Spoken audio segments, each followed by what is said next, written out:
This is Ask Me About First Home Buying. My name is Elizabeth Lyons. I'm a country artist, singer, songwriter, and in this video, I'm going to break down the moving checklist. First, figure out when your closing date is. Then ask your real estate broker and friends and family if they recommend any movers. For us, we found our movers through my real estate broker. I would recommend, though, getting like a few different quotes from moving companies. The moving industry is not regulated, so they can really be crazy with what is included in numbers and everything. I would suggest scheduling your movers first thing in the morning at 8 a.m. That way they cannot be late, they can't get behind. Movers can't really move at night, so you have to really make sure that you allow enough time, and you really want to get the move done in one day. So once you've scheduled your movers, you should go through every single drawer, every single closet, and clean out anything that you do not need or that you have not touched, and donate it or sell it on eBay or Poshmark or Craigslist or Facebook Marketplace.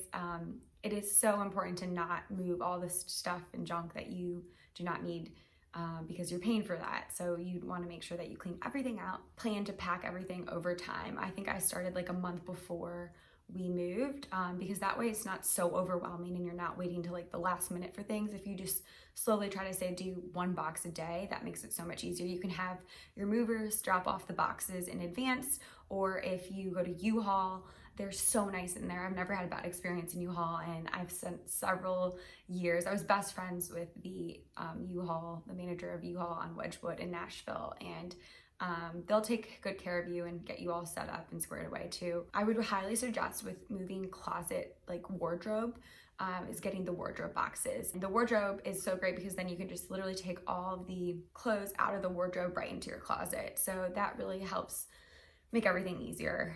I would suggest, if you can't afford it, to have the movers pack your kitchen goods, because that can be kind of complicated with glassware and everything. I would mark the boxes to where they're going to be in your new house. So for us, we made this mistake. I had marked the boxes of where they were in the old apartment, not where they were going. Bring a post-it note and just put on the piece of furniture where it's going, so that when the movers come and it's kind of chaotic, you don't have to be holding their hand or be at the front door telling them where everything's going. You can just tell them, put the post-it note on each room and be like, this is where the items and boxes are going. Because for us, we did not do that, and I had to literally lift all these heavy boxes and move them around to the different rooms because it just didn't, so. While the movers are moving, I would suggest giving them water. They work really hard, and I think little deeds like that, or goldfish or Cheez-Its, goes a really long way, and I know they'll really appreciate it. So make sure you take care of them.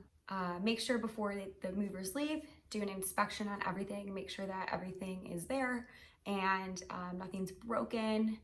Be sure that you have cash on hand to tip your movers.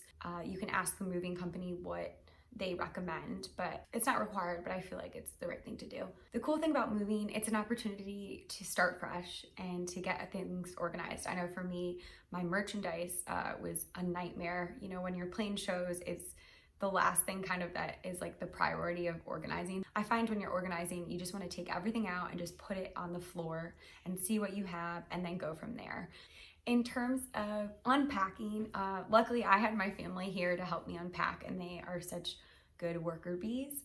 But if you don't have that, maybe you can invite some friends over for a margarita or some wine and help them help you unpack. Or you can just do one box a day and do it little by little over time, so that you're not so overwhelmed. I found that it is kind of fun to go through things and unpack things, and you find things that bring back memories, and so you just have to enjoy the process, even though it can be kind of overwhelming. I always think it feels really good to move and get things all organized, because I'm obsessed with organization.